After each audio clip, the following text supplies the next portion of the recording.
बहुत से लोग अपनी जिंदगी की सबसे बड़ी लड़ाई दुनिया से नहीं लड़ रहे होते। वे हर दिन खुद से लड़ रहे होते हैं। सुबह जल्दी उठना चाहते हैं, लेकिन अलार्म बंद करके फिर सो जाते हैं। नई आदत शुरू करना चाहते हैं, लेकिन 2 दिन बाद छोड़ देते हैं। बड़ा सपना देखते हैं, लेकिन पहला डर आते ही पीछे हट जाते हैं। धीरे धीरे उन्हें लगने लगता है कि शायद उनमें ही कोई कमी है। लेकिन द माउंटेन इज यू किताब एक बिल्कुल अलग बात कहती है। यह कहती है, आपकी सबसे बड़ी समस्या आपका बॉस नहीं, आपकी किस्मत नहीं, आपके माता पिता नहीं, बल्कि आपका अपना सेल्फ सैबोटेज है। यानी आप अनजाने में खुद ही अपनी सफलता का रास्ता रोक रहे हैं। लेखिका कहती है, हर इंसान के अंदर एक पहाड़ होता है। यह पहाड़ बाहर नहीं, अंदर होता है। डर का पहाड़, आलस का पहाड़, ओवर थिंकिंग का पहाड़, पुरानी यादों का पहाड़ और खुद पर विश्वास न होने का पहाड़। ज्यादातर लोग पूरी जिंदगी इस पहाड़ को देखकर डरते रहते हैं, लेकिन कुछ लोग एक एक कदम चलकर उसी पहाड़ की चोटी तक पहुंच जाते हैं। यही इस किताब का असली संदेश है। पहाड़ कभी आपका दुश्मन नहीं होता, वह आपको मजबूत बनाने आया होता है। सबसे पहले लेखिका सेल्फ सैबोटेज को समझाती है। सेल्फ सैबोटेज का मतलब, जब आपका दिमाग आपको उसी चीज से दूर ले जाने लगे जो आप सबसे ज्यादा चाहते हैं। उदाहरण के लिए, आप फिट होना चाहते हैं, लेकिन रोज जंक फूड खा लेते हैं। आप अमीर बनना चाहते हैं, लेकिन नई स्किल्स सीखने की बजाय पूरा दिन मोबाइल पर बिताते हैं। आप शांति चाहते हैं, लेकिन हर छोटी बात पर ओवर थिंकिंग शुरू कर देते हैं। सवाल यह है, क्या कोई इंसान जानबूझकर अपनी ही जिंदगी खराब करेगा? नहीं। लेखिका कहती है, सेल्फ सैबोटेज कभी भी जानबूझकर नहीं होता।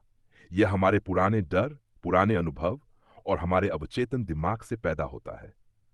अगर बचपन से आपको बार बार कहा गया कि तुम कुछ नहीं कर सकते, तो बड़ा होकर जब भी कोई बड़ा मौका मिलेगा, आपका दिमाग आपको रोकने लगेगा, क्योंकि उसके लिए सुरक्षित रहना सफल होने से ज्यादा महत्वपूर्ण है। यही कारण है कि कई लोग सफलता के बहुत करीब पहुंचकर खुद ही पीछे हट जाते हैं। अब सवाल है, इससे बाहर कैसे निकलें? लेखिका कहती है, सबसे पहले अपने डर से भागना बंद कीजिए, उसे पहचानिए। हर बार जब आप कोई काम टालते हैं, अपने आप से पूछिए, मैं आलसी हूं या मैं डर रहा हूं? अक्सर जवाब होगा, मैं डर रहा हूं। यही जागरूकता बदलाव की शुरुआत है। अब लेखिका भावनाओं के बारे में बात करती हैं। हम में से ज्यादातर लोग अपनी भावनाओं से भागते हैं। दुख हो तो मोबाइल खोल लेते हैं, तनाव हो तो सोशल मीडिया स्क्रॉल करने लगते हैं, अकेलापन हो तो खुद को व्यस्त दिखाने लगते हैं। लेकिन भावनाएं भागने से खत्म नहीं होती, वे अंदर जमा होती रहती हैं और एक दिन गुस्से, चिंता या एंजाइटी बनकर बाहर आती हैं। इसलिए अपने दर्द को दबाएं मत, उसे समझिए, क्योंकि जिस दर्द को आप महसूस करने से डरते हैं, वही दर्द आपको सबसे ज्यादा नियंत्रित करता है। इसके बाद लेखिका कहती है, आपकी पहचान आपकी आदतों से बनती है। आप जैसा रोज करते हैं, वैसे ही बन जाते हैं। अगर आप रोज शिकायत करते हैं, तो शिकायत करना आपकी पहचान बन जाएगी। अगर आप रोज सीखते हैं, तो सीखना आपकी पहचान बन जाएगी। अगर आप रोज अनुशासन में रहते हैं, तो अनुशासन आपकी पहचान बन जाएगा। इसीलिए अपनी पहचान बदलने के लिए पहले अपनी रोज की आदतें बदलिए। बहुत लोग मोटिवेशन ढूंढते रहते हैं, लेकिन मोटिवेशन कुछ घंटों के लिए आता है। डिसिप्लिन पूरी जिंदगी साथ रहता है। लेखिका कहती हैं, हर दिन सिर्फ एक छोटा वादा खुद से कीजिए और उसे हर हाल में पूरा कीजिए। जैसे, आज सिर्फ 20 मिनट पढ़ूंगा, आज सिर्फ 50 मिनट एक्सरसाइज करूंगा, आज सिर्फ 30 मिनट मोबाइल कम चलाऊंगा। छोटी जीतें धीरे धीरे बड़ा आत्मविश्वास बनाती हैं। अब एक और महत्वपूर्ण बात, हम अक्सर सोचते हैं कि जब हमारी जिंदगी बदल जाएगी, तब हम खुश होंगे। लेकिन लेखिका कहती हैं, पहले खुश होना सीखिए, फिर जिंदगी बदलने लगेगी। क्योंकि जो इंसान हमेशा कमी पर ध्यान देता है, उसे सफलता मिलने के बाद भी नई कमी दिखाई देती है। लेकिन जो इंसान आज भी छोटी छोटी चीजों के लिए आभारी है, वह मुश्किल समय में भी आगे बढ़ता रहता है। इस किताब की सबसे शक्तिशाली सीख यह है, आपको अपने अंदर के पहाड़ को हटाना नहीं है, आपको उस पर चढ़ना है। हर असफलता, हर दर्द आपको तोड़ने नहीं, आपको नया बनाने आया है। जिस दिन आप अपनी लड़ाई दूसरों से नहीं, खुद से लड़ना शुरू कर देंगे, उसी दिन आपकी असली जिंदगी शुरू होगी। याद रखिए, दुनिया का सबसे कठिन पहाड़ हिमालय नहीं है, वह पहाड़ जो आपके अंदर खड़ा है, उसे जीत लिया तो बाहर की हर मंजिल आसान लगने लगेगी। और यही द माउंटेन इज यू का सबसे बड़ा संदेश है। आपकी सबसे बड़ी रुकावट भी आप है, और आपकी सबसे बड़ी ताकत भी आप ही हैं। हर इंसान सोचता है कि अगर उसकी परिस्थितियां बदल जाएं तो उसकी जिंदगी बदल जाएगी।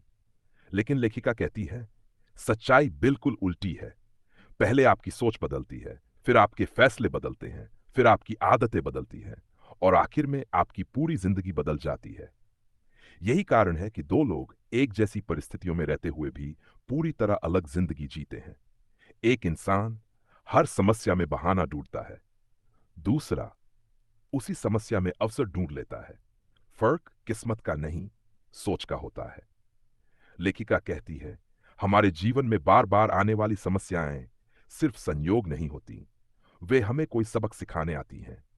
अगर आप बार बार गलत रिश्तों में फंसते हैं, या हर नौकरी में परेशान रहते हैं, या हर बार एक ही तरह की गलती दोहराते हैं, तो समस्या बाहर नहीं, अंदर छिपी हुई है। जब तक आप उस असली कारण को नहीं समझेंगे, तब तक परिस्थितियां बदलती रहेंगी, लेकिन परिणाम वही रहेगा। अब बात आती है हीलिंग की। बहुत लोग सोचते हैं हीलिंग का मतलब पुरानी बातें भूल जाना, लेकिन लेखिका कहती है हीलिंग का मतलब भूलना नहीं, समझना है। जब आप अपने पुराने दर्द को बिना भागे शांत मन से स्वीकार करते हैं, तभी वह आप पर अपना नियंत्रण खो देता है। जीवन में हर इंसान को कभी ना कभी धोखा मिलता है, कभी अपनों से, कभी दोस्तों से, कभी खुद से। लेकिन अगर आप पूरी जिंदगी उसी दर्द को पकड़े रहेंगे, तो नुकसान सिर्फ आपका होगा। फॉरगिवनेस दूसरे इंसान के लिए नहीं होता, वह आपकी अपनी आजादी के लिए होता है। अब लेखिका कंफर्ट जोन की बात करती है। कंफर्ट जोन धीरे धीरे एक जेल बन जाता है। आपको लगता है कि आप सुरक्षित हैं, लेकिन असल में आप आगे बढ़ना बंद कर चुके होते हैं। हर बड़ा बदलाव थोड़ी असुविधा मांगता है। नई स्किल सीखना मुश्किल लगता है, एक्सरसाइज करना मुश्किल लगता है, बिजनेस शुरू करना मुश्किल लगता है। लेकिन जो चीज मुश्किल लगती है ही, वही आपको नया इंसान बनाती है। याद रखिए, ग्रोथ हमेशा कंफर्ट जोन के बाहर मिलती है। लेखिका कहती है, आपको परफेक्ट बनने की जरूरत नहीं है, आपको कंसिस्टेंट बनने की जरूरत है। अगर आप हर दिन थोड़ा थोड़ा आगे बढ़ते रहेंगे, तो एक साल बाद आप खुद को पहचान नहीं पाएंगे। बहुत लोग बड़े बदलाव का इंतजार करते रहते हैं, लेकिन जिंदगी छोटे छोटे फैसलों से बदलती है। आज समय पर सोना, आज 1 घंटा सीखना, आज मोबाइल थोड़ा कम चलाना, आज एक बहाना कम बनाना, यही छोटी बातें भविष्य की बड़ी सफलता बनती हैं। अब सबसे महत्वपूर्ण बात, लेखिका कहती है, आप अपने विचार नहीं हैं, आप उन विचारों को देखने वाले इंसान हैं। अगर आपके मन में नकारात्मक विचार आते हैं, तो इसका मतलब यह नहीं कि वे सच हैं। उन्हें सिर्फ आते जाते बादलों की तरह देखिए। हर विचार पर विश्वास मत कीजिए। यही माइंडफुलनेस है। जब आप अपने विचारों के गुलाम नहीं बल्कि उनके ऑब्जर्वर बन जाते हैं, धीरे धीरे आपका मन शांत होने लगता है, ओवरथिंकिंग कम होने लगती है, और फैसले साफ होने लगते हैं। इस किताब का सबसे बड़ा संदेश यही है, आपकी सबसे बड़ी लड़ाई दुनिया से नहीं, खुद से है। जिस दिन आप अपने डर, अपनी आदतों, अपने बहानों और अपने पुराने दर्द पर जीत हासिल कर लेंगे, उस दिन कोई भी लक्ष्य आपके लिए असंभव नहीं रहेगा। पहाड़ हमेशा रहेगा, लेकिन अब फर्क इतना होगा कि पहले आप उसे देखकर डरते थे। अब आप जानते हैं कि उसी पहाड़ पर चढ़कर आपको अपनी सबसे मजबूत पहचान बनानी है। याद रखिए, आपकी जिंदगी तब नहीं बदलती जब परिस्थितियां बदलती है। आपकी जिंदगी तब बदलती है जब आप बदलते हैं। और यही द माउंटेन इज यू की सबसे गहरी सीख है। जिस इंसान ने खुद को जीत लिया, उसने दुनिया की सबसे कठिन लड़ाई जीत ली।